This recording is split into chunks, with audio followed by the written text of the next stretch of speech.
Olá, audiência do Portal Desacato, quem nos acompanha aqui no programa Palavra Nua todos os domingos. A Júlia Sajorato, sempre aqui com a gente também na edição, no suporte técnico. A nossa conversa hoje é com o trovador Pedro Munhoz. Pedro Munhoz, que já esteve em mais de 25 países. Eu vou citar alguns, que são muitos realmente, né? Uruguai, Canadá, Cuba, França, Chile, Itália, México, Portugal, Guatemala, Paraguai, Argentina, aqui pertinho do extremo oeste, Colômbia, Bolívia, entre outros. E aqui em Santa Catarina, também no interior, a gente já recebeu o Pedro Munhoz com muito carinho algumas vezes. Ele que veio para realizar oficinas, também apresentações, teve o último projeto aí, Um Outro Olhar do Sul. Então, é com essa pessoa muito querida que a gente vai conversar hoje e conhecer um pouquinho mais sobre a sua trajetória. Pedro Munhoz, falando de picos no Piauí, como está você? Um sol bonito por aí, um calor? Boa tarde, olá amigos, amigas, bom dia, boa tarde, né? Aos amigos e amigas do programa Palavra Nua. Olá, minha querida Cláudia Weiman, olá, nossa querida Júlia Sajorato, né? Prazer enorme estar aqui.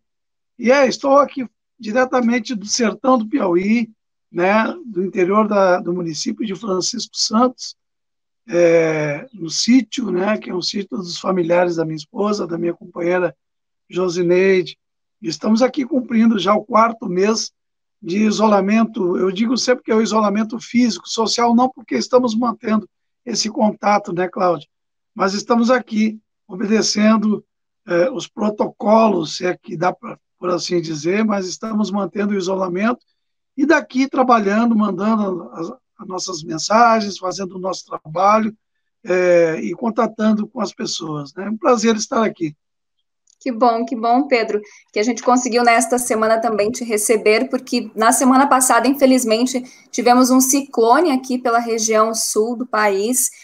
Nesta semana, inclusive, a previsão também era de ciclone, então a gente sempre anda um pouco mais alertas. Mas estamos aqui e queremos saber, Pedro, um pouquinho sobre a tua vida. Gostaria que a gente começasse essa prosa com você contando um pouquinho de onde você é, um pouco sobre a tua família também.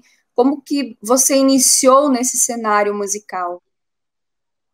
Pois é, Cláudia, eu nasci no Rio Grande do Sul, às margens do Rio Guaíba, né, numa pequena cidade, que eu sempre evito falar o nome de onde eu nasci, porque é uma cidade que é um lugar que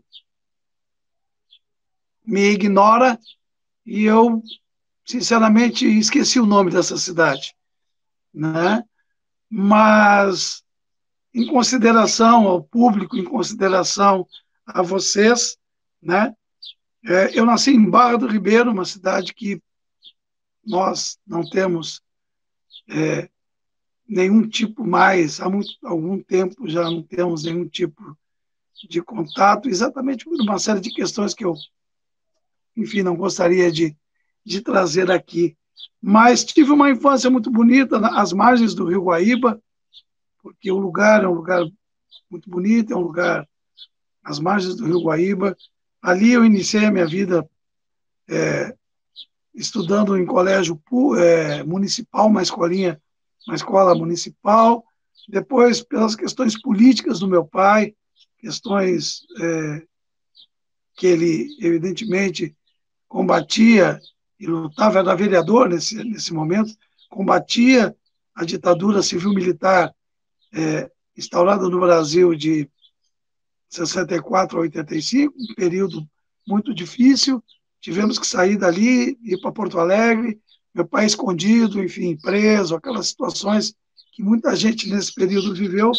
Depois retornamos em 1971, ficamos 3 anos fora, de 68 a 71, voltamos bem em 68, bem no período do AI-5, que a gente teve que sair, depois o meu pai saiu de cena mesmo, depois as coisas um pouco se acalmaram e ele voltou, e aí de 71, nesse lugar, eu vivi uma infância muito boa, aí fui estudar num grupo escolar, aí concluí a quinta série, dali fui para uma escola de Irmãs Bernardinas Franciscanas, que era a única escola particular na cidade.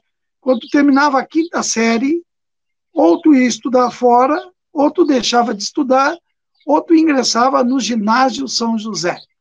E eu ingressei ali, no ginásio São José, e ali eu penso que foi definidor para a minha vida, para os meus princípios, para os meus valores, e principalmente para a arte que eu já trazia dentro de mim, com meu tio Jaime, que era um homem de teatro, com quem eu aprendi que eu tenho um carinho e uma consideração. Primeira vez que eu botei o pé na estrada foi com esse homem, irmão mais moço do meu pai, que era dono de uma padaria e escrevia as peças de teatro, sentado no caixa, escrevendo as peças no papel de embrulhar pão. E era um homem que se emocionava em falar de teatro, que aprendeu com um casal, Salim e Madalena, era um casal, um sírio-libanês, foi morar perto da minha casa, e ele incutiu em todo mundo a ideia do teatro. Ele era Salim Sarkis, o nome dele era Anometala Sarkis. E ele era um homem que trabalhou com Procópio Ferreira, trabalhou com grandes nomes, e ficou, quando chegou um parque, ele foi com um parque, um circo lá para a cidade, o circo foi embora, o parque foi embora, e ele ficou morando do lado da nossa casa, abriu um pequeno armazém, um pequeno negócio, e ali fazia teatro, e ensaiava, quando fechava as portas do armazém, à noite, todo mundo ensaiava. O meu pai ensaiou, o meu tio Jaime, ali, né, foi conectado, foi fisgado pelo teatro, e eu, junto com meu pai, junto com a minha mãe, teatro, isso na minha casa, teatro, música, cultura e política, né, o meu irmão mais velho, Tata, o Antônio César, já falecido, era um cara que lia de tudo, escutava Chico Buarque, escutava Johann Sebastian Bach, escutava Tchaikovsky, Beethoven, e a minha mãe escutava Teixeirinha, e o meu pai escutava Ataúfo Alves, e a gente escutava Túlio Piva, que era um sambista de Porto Alegre, e a gente lia, sei lá, Érico Veríssimo, lia Castro Alves, lia... sei lá,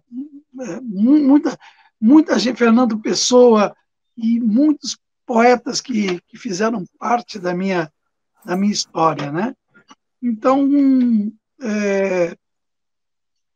enfim, Augusto dos Anjos, outro poeta formidável que eu também li, e por aí, né, acompanhando também a música popular brasileira muito efervescente nesse período, e foi daí que nasce esse camarada aí que depois começa a estudar sobre o trovadorismo, começa a ter umas ideias de trovador a partir de 79, depois vai tocar em barzinho, vai ser músico de baile, enfim, vai tocar na noite, vai viajar, e a partir de 88, 89 começa a se dedicar a estudar o trovadorismo, a estudar meados dos anos 80.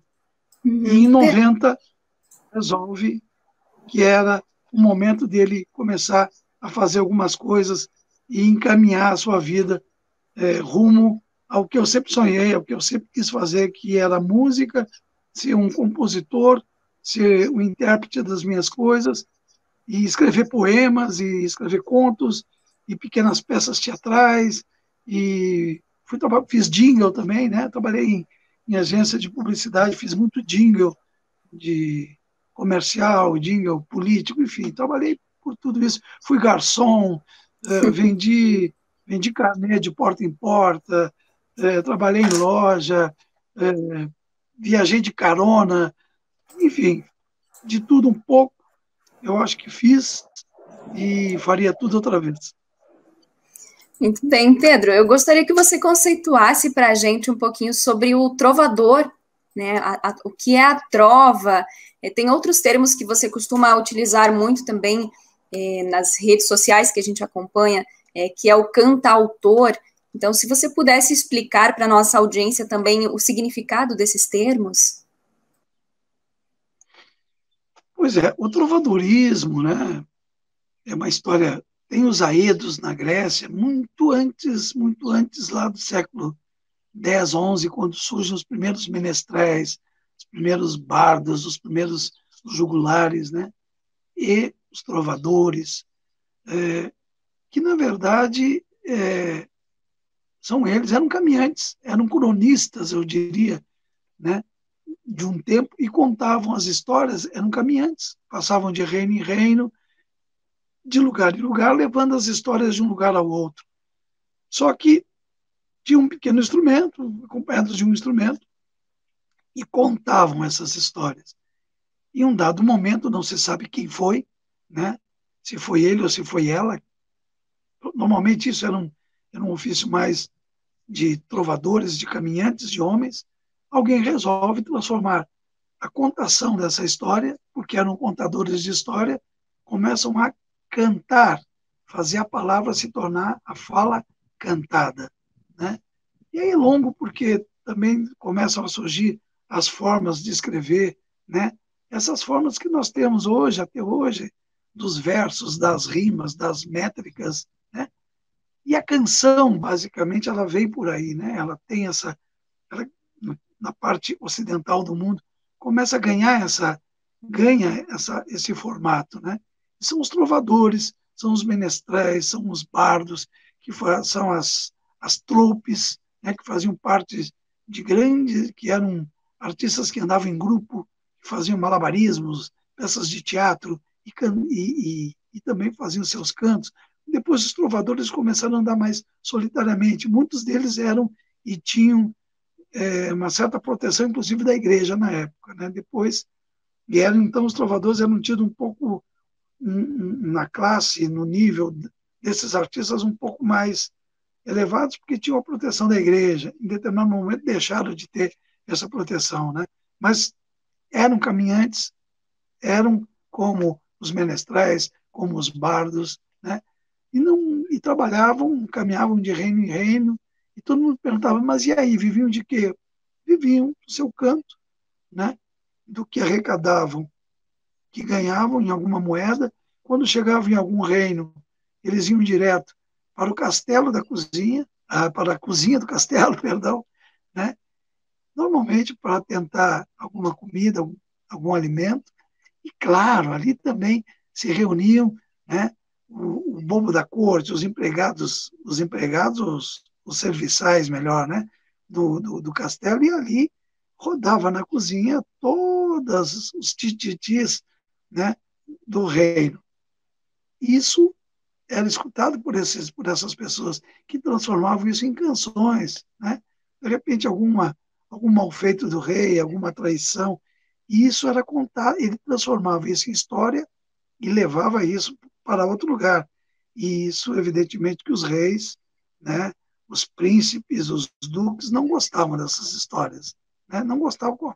Quem é que contou isso lá do outro lado? E, normalmente, esse papel era feito por esses artistas itinerantes, né? Claro que também tem um período que eram contadas as grandes batalhas, as grandes vitórias, as grandes derrotas, né? Isso eram contados também por esses artistas, em formas de novelas, cantadas, recitadas. Então, isso ao longo do tempo, né, tornou o trovador uma figura importantíssima, inclusive no papel da canção no mundo ocidental. E nós, hoje, no meu caso, procuro seguir esta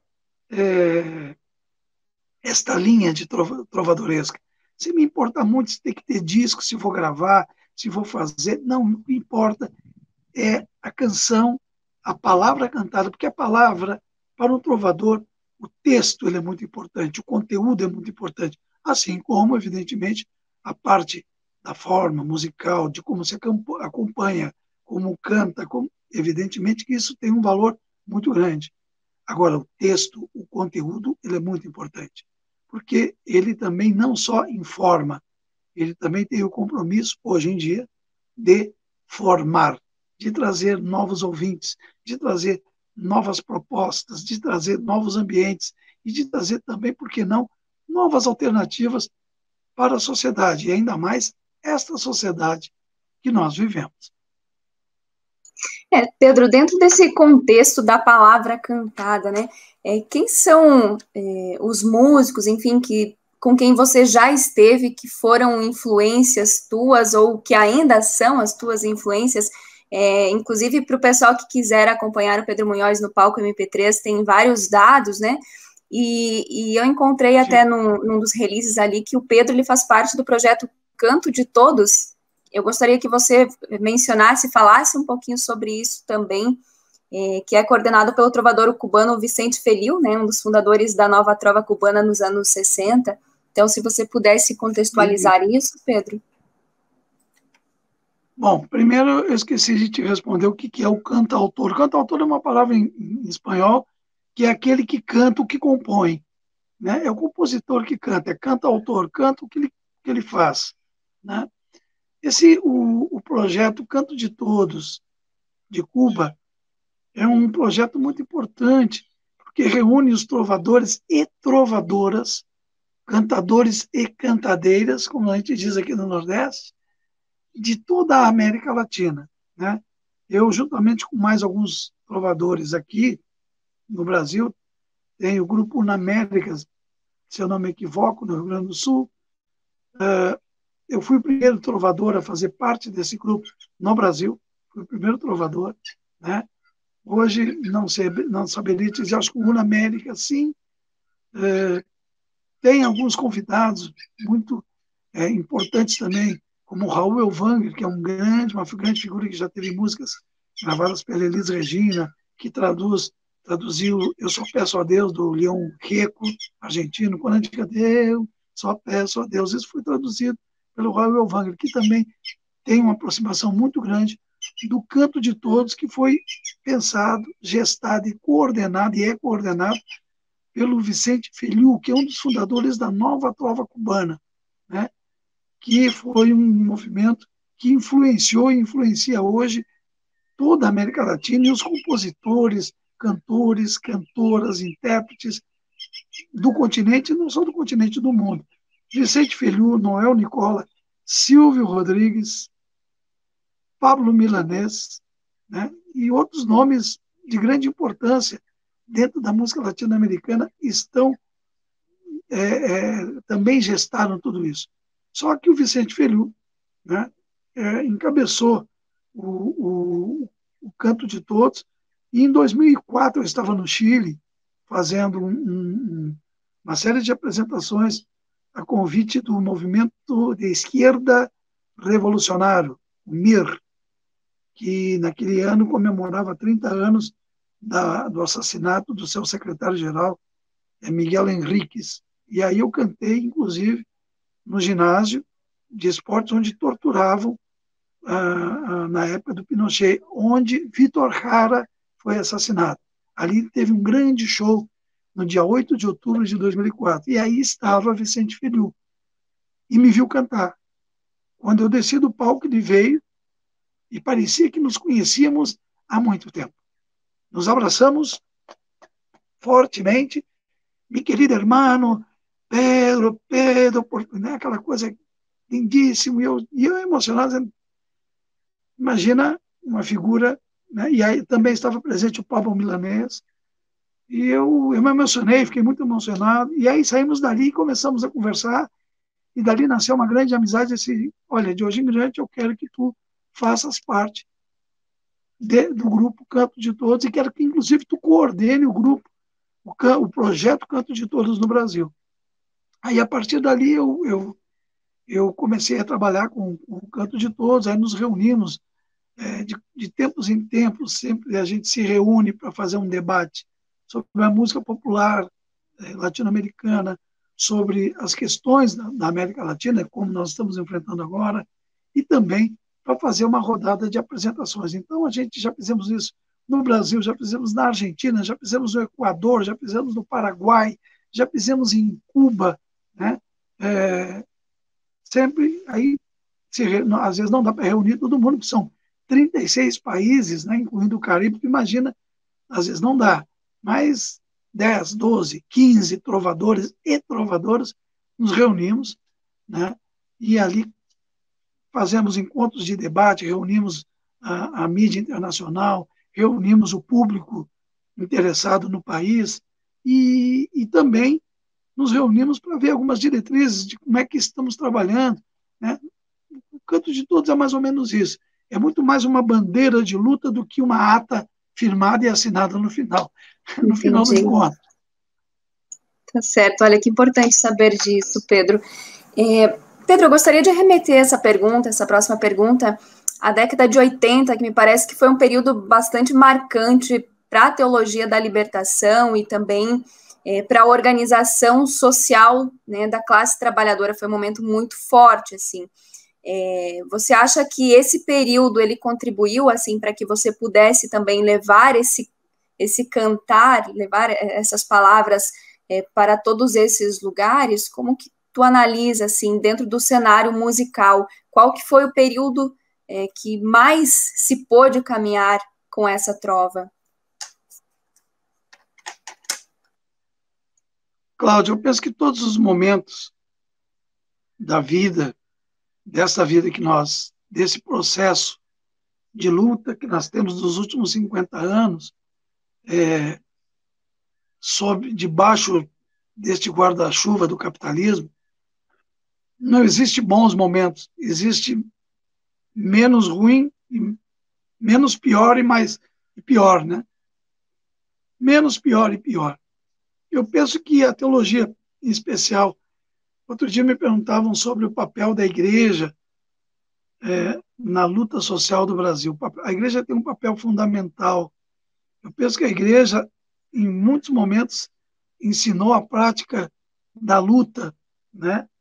Tanto que, se você vê, muitos movimentos sociais do campo surgiram a partir da igreja, né? A CPT, né?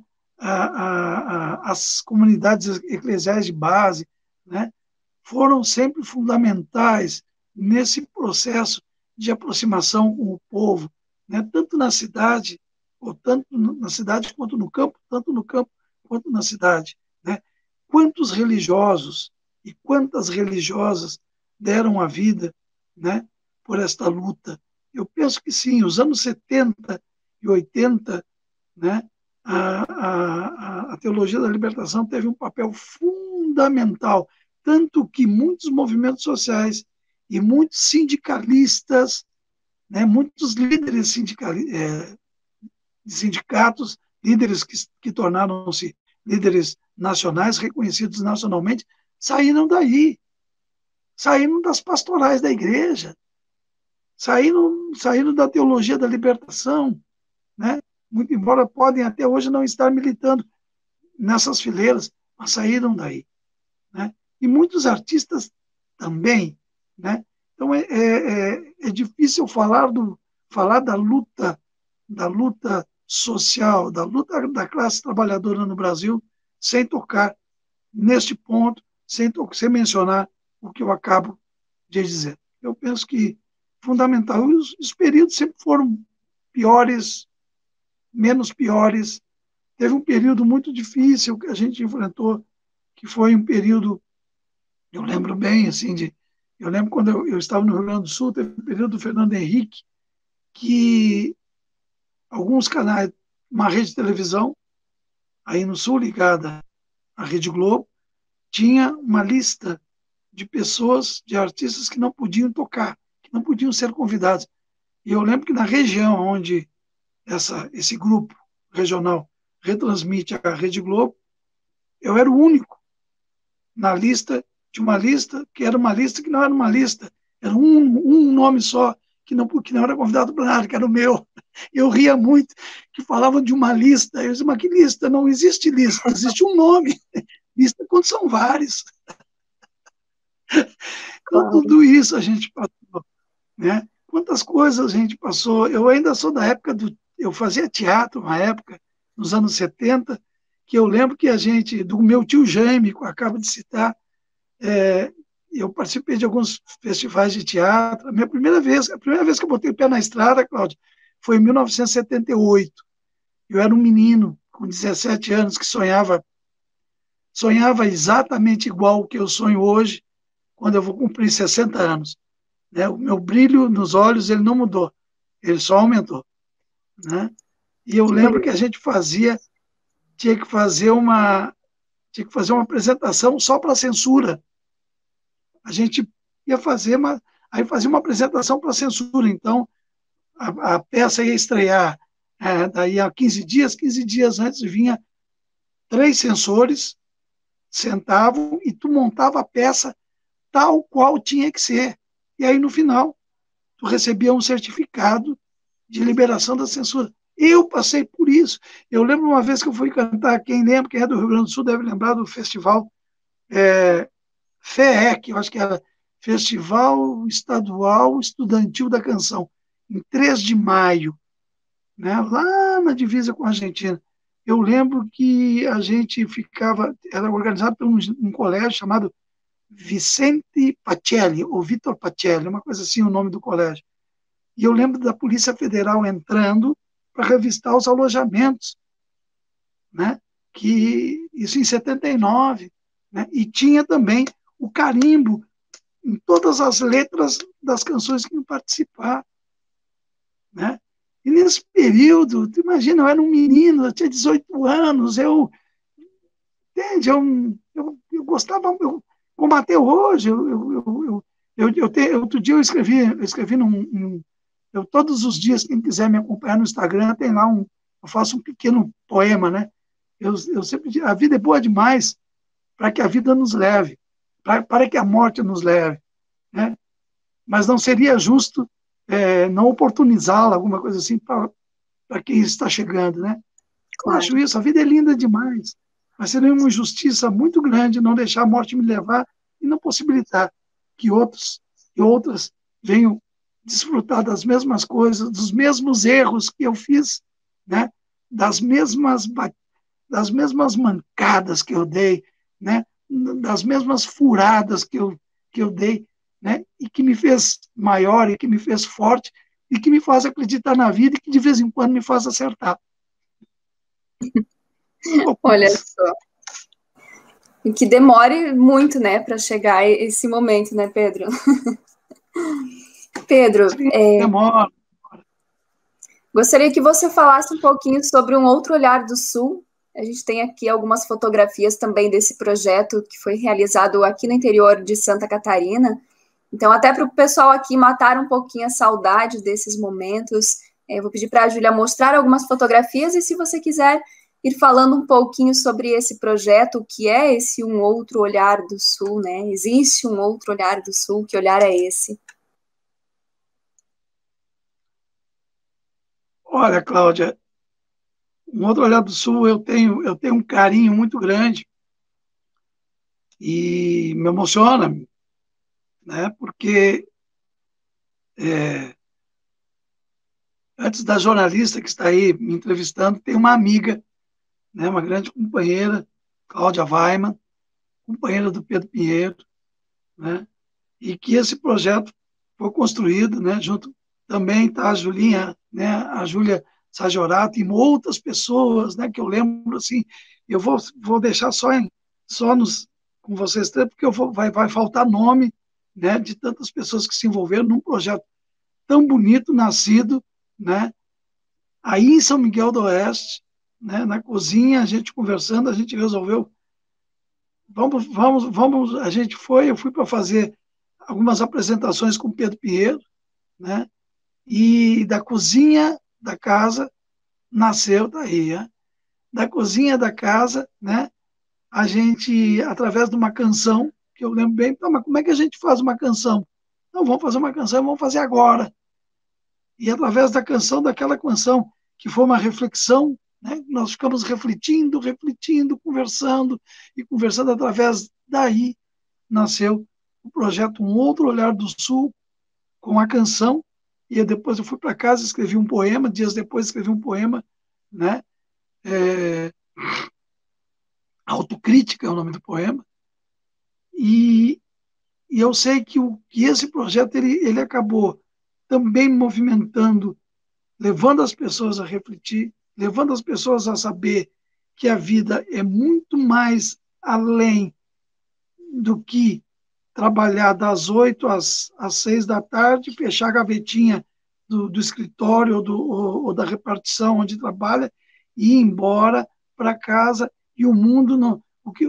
Os índios que estão ali na beira da calçada passando frio. Eu penso que o Outro Olhar do Sul traz esses elementos de questionamento e, claro, que vai causar o descontentamento e a antipatia de determinados grupos sociais, de determinados segmentos sociais, seja lá onde for, né? Seja em qualquer cidade, porque sempre tem um grupo dominante na cidade, que é o grupo rançoso, que é aquele grupo conservador, que é aquele grupo que quer ficar no poder eternamente, mas não quer mudar absolutamente nada, né? Que trabalham e vivem e respiram a hipocrisia, né? São muitos que se escondem nos becos e nos fundões da madrugada, né? E à luz do dia se comportam conforme a sociedade espera. Então, eu penso que Um Outro Olhar do Sul quebra exatamente isso. É gente que hoje vai usar milhões de palavras, milhões de argumentos, e não vão poder se desculpar pelo mal que eles causaram para o Brasil que nós estamos vivendo agora. E a gente sabe, todo mundo sabe muito bem do que nós estamos falando, né? São pessoas que fizeram um discurso, que compraram um discurso, né? Não, mas viraram. Não, ninguém vira, né? São as pessoas que estavam aguardando o momento certo para se mostrar. Mas esse preço é muito caro, e nós estamos pagando um preço muito caro por isso. E eu penso que naquele momento, Um Outro Olhar do Sul também veio para ajudar a fazer essa reflexão. Tanto que depois, em 2018, isso foi em 2017, em 2018 eu gravei um DVD, e abre o DVD, a canção que abre o DVD, né, tem o poema Autocrítica, e abre, a primeira canção é Um Outro Olhar do Sul, com uma parceria, né, triparceria, né, Pedro Pinheiro, Claudinha Weiman e esse que vos fala, que eu me sinto muito honrado em ter feito esse trabalho. Imagina, o prazer foi todo nosso. E eu quero até contar para a nossa audiência uma coisa que a gente sempre dá risada, porque 6 da manhã começávamos com muita disciplina aqui em casa com o Pedro Munhoz, né? 6 da manhã para fazer a oficina, para sentar ao redor da mesa, um inverno geladíssimo, com o chimarrão, com o chá, com o café, para esquentar de todo jeito, para ver se saía a palavra aí, as palavras que acabaram contemplando também depois, né, a canção de Um Outro Olhar do Sul. Mas foi um período assim também de muita emoção, de muito carinho, né, que a gente se acolheu aqui e fomos construindo esse projeto. Pedro, quase finalizando aqui a nossa entrevista, gostaria de uma consideração final tua a respeito desse cenário de hoje, o cenário musical, o cenário cultural como um todo. Você falava desse momento muito difícil que está aí também, até por quem está gerindo o nosso país. Então, eu gostaria que você falasse, assim, como que você sente esse momento. Você já viveu momentos de muita perseguição também pelo trabalho que você realiza, e agora, como está isso? Bem, eu acho que o cenário musical brasileiro, ele é totalmente dentro do que o capitalismo propõe, do mundo do entretenimento. Basta você ligar a televisão e você vai ver a mesma coisa, tudo igual, né? Tudo do mesmo, né? Mas isso não nos representa, e nós sabemos que tem muita gente, assim como nós, fazendo um trabalho de resistência, fazendo um trabalho de resistência contra esse processo, né? Nós não fazemos, muita gente, a exemplo da gente, de nós, fazemos lives procurando atingir as pessoas, levando uma mensagem, né? Não é a live produzida, como o capitalismo faz, e tem artistas que se prestam a esse papel, né? A indústria fonográfica, a indústria cultural e os artistas, o segmento aí se prestam a esse papel. Nós não nos prestamos a esse papel. Nós, que eu digo, enquanto classe de artistas, né, homens e mulheres, comprometidas com esse tempo e comprometidos com um olhar crítico, né, sobre tudo isso que nós estamos vivendo. Então, a situação se não bastasse a pandemia, né, nós já tínhamos um outro vírus aí, né, eleito em 2018, que só veio acrescentar com essa pandemia, né? E é uma pena que segmentos da classe artística se prestem a esse papel. Isso seria um assunto bem amplo que a gente poderia fazer aqui, Claudinha, porque tem muita gente também que se auto é, se tem como pessoas progressistas, com uma arte avançada, com não sei o quê, mas na hora da prática acabam tendo práticas de mercado. Então, eu tenho muita dúvida sobre tudo isso, mas o que importa nesse momento é nós cumprirmos o nosso papel que nos cabe nesse momento da história, né? Está certo, Pedro. Você sabe que é muito bem-vindo aqui no Portal Desacato. Quem sabe a gente possa fazer outros momentos para conversar sobre outros temas também. Te agradeço por vestir essas palavras neste domingo com a gente. E um beijo grande para ti, para tua família, para a Josi, para todo mundo que está aí no Piauí. Obrigado, Claudinha. Obrigado, Júlia. Obrigado a vocês. Ao Portal Desacato, um abraço grande a todos e todas. E eu queria deixar, Claudinha, no final, aí deixar quem quiser acessar o nosso trabalho, existe aí um link que acessa tudo, vai nos acessar direto, que é palcomp3.com/Pedro Munhoz Oficial. palcomp3.com/Pedro Munhoz Oficial. Vai baixar as nossas músicas gratuitamente, tem lá fotos, contato, recados, release, enfim, agenda, tudo que quiser, a gente está lá. Dê um alô para a gente lá, tá bom? Tá certo, então. Tem o livro também, né, Pedro? Tem ainda à venda? Oi? O seu livro ainda tem... Não entendi. Tá me ouvindo? A gente tem temos livro à venda casualmente. E quem quiser adquirir o nosso livro, lá no palcomp3.com/Pedro Munhoz Oficial, vai ter o contato lá, é só fazer o contato com a gente e vai adquirir o nosso Poemais, aqui, Poemais e outras canções urgentes, tá bem? Está à disposição, quem quiser, a gente ainda tem, sim, uma quantidade ainda para colocar à disposição. Está certo, depois a gente deixa os links aqui embaixo, a Júlia já colocou, então, para o pessoal visitar. Pedro, um beijo para ti, Júlia Sagerato também, muito obrigada, a nossa audiência que esteve até agora acompanhando aqui o Palavra Nua. Voltamos no domingo que vem. Tchau, tchau, Pedro.